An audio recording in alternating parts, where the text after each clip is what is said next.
네, 오늘 목요일 합당하신 예수님이라고 하는 제목으로 말씀을 나누겠습니다. 합당하신 예수님, 무엇이 합당할까요? 오늘 계시록 5장 5절 말씀입니다. 장로 중에 한 사람이 내게 말하되 울지 말라. 보라, 유다 지파의 사자 다윗의 뿌리가 이기었으니 그 두루마리와 7인을 떼시리라. 내가 또 보니 어린 양이 서 있는데 일찍이 죽임을 당한 것 같더라.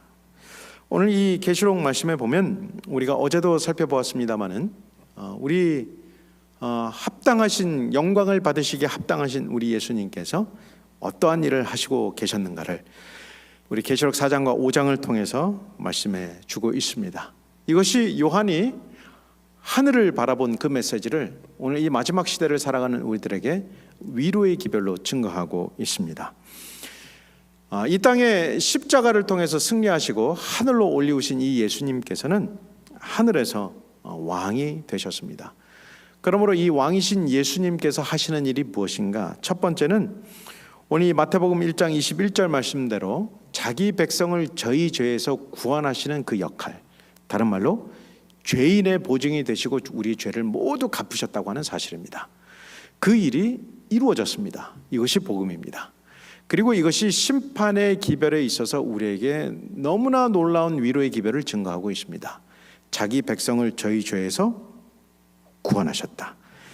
요한일서 1장 2절 말씀에는 더 확실한 말씀을 우리들에게 증거하고 있습니다. 만일 누가 죄를 범하면 아버지 앞에서 우리에게 대언자가 있으니 곧 의로우신 예수 그리스도시라.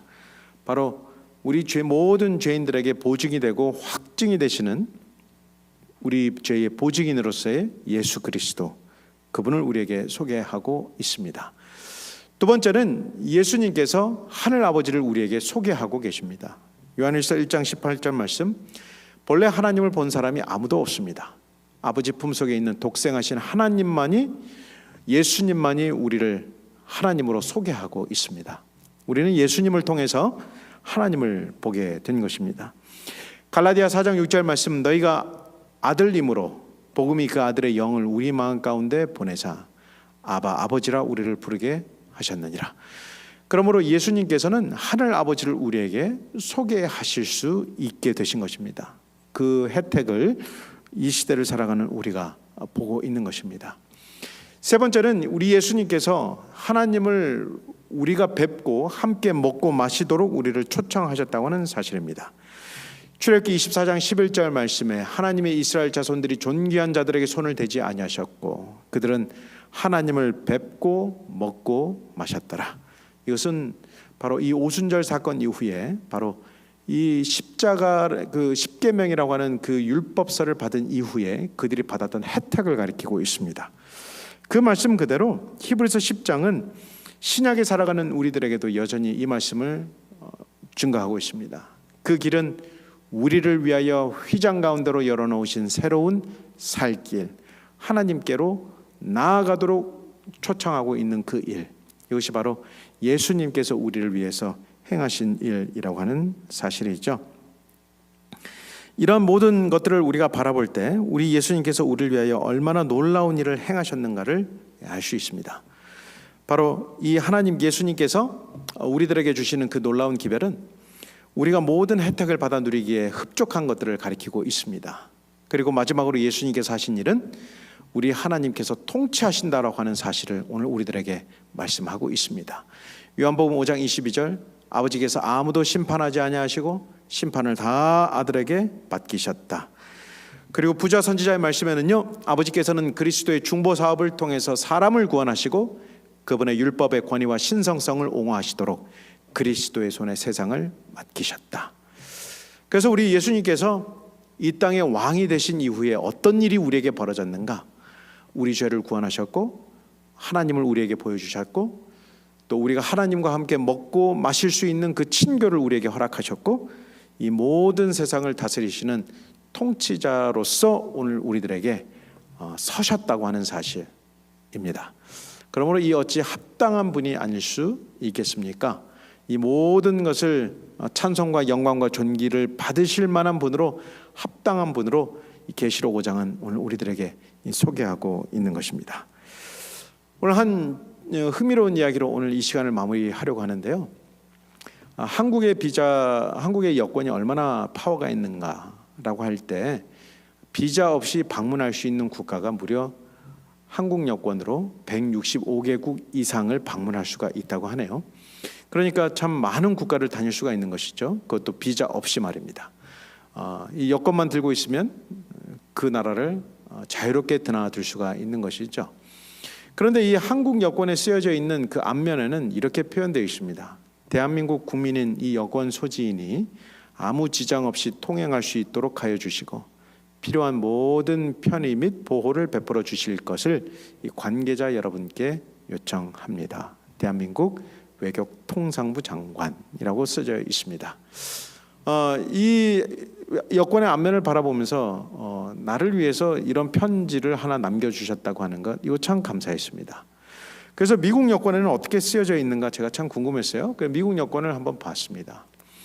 당신 앞에 서 있는 미 합중국 시민이 지연이나 장애물 없이 잘 통행할 수 있도록 도와주시고 필요한 경우 모든 법적인 도움과 보호를 제공해 주시기를 관계자분들에게 미 합중국 국무부 장관이 요청드립니다. 써져 있었습니다. 여러분 어떻습니까? 한국 여권이 조금 더 강한 것 같습니까? 미국 여권이 조금 더 강한 것 같습니까? 어감상으로 보면 이 한국 여권보다는 미국 여권이 조금 더 강한 경고를 주고 있는 듯합니다. 그것은 여러분이 아마 느끼시기에 다르실 것입니다. 그래서 미국 여권을 모든 사람들이 세계에서 그래도 가장 강한 여권 가운데 하나라고 그렇게 믿고 있는 까닭이죠. 그런 가운데 제가 하나의 여권을 더 발견하게 되었습니다. 그것은 옛날 고대 로마의 여권이었습니다. 이 로마의 여권에는 뭐라고 적혀 있었는가?